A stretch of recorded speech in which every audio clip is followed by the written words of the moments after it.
kay Sofia Pablo kasi nasa ano po siya, 'di ba? PBB. Sige. Anak, I'm watching you every day. Basta may time ako, nanonood ako ng PBB. And I love you more. Lalo kita nakikilala sa PBB. Pagpatuloy mo lang ang pagiging totoo mo, anak. I'm sure by now, mahal na mahal ka na ng tao. Lalo ka pa nilang mamahalin. Kasi parang nami-misinterpret kasi siya nung from the beginning, no? At Oo ngayon nga, nabibigay na ng ano talaga. Oo. Complex kasi yung batang yan eh. So, ang describe sa kanya, either you like her or you hate her. Pero, I'm hoping mas maraming mag-like. Kasi mapakabait na ba? Napakabait na tao. Oo. Kita naman, Direk. Oo. Thank you, Direk. Thank you.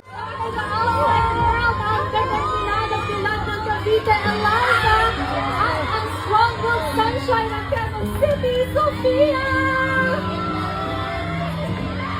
Girls, grabe, look at Napakarami ng mapakalakas!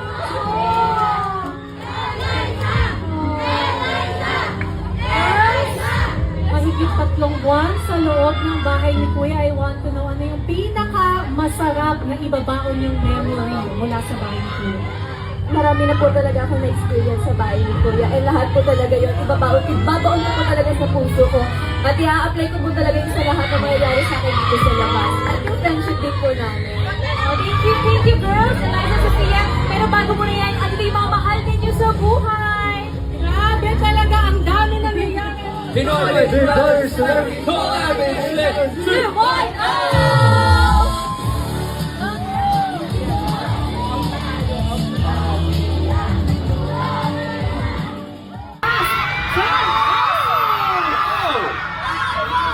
Merong special moment dito sa harap natin.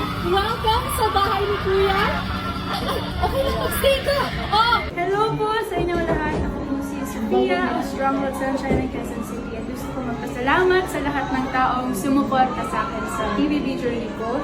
And gusto ko lang din sabihin sa inyo na lumabas man ako ng bahay ni Kuya, I got more than I prayed for kay God. And doon pa lang, na meron akong kayo, sobrang masaya na yung puso. Di man ako naging big winner, pero feeling ko big winner pa rin ako dahil meron ako. I love you guys!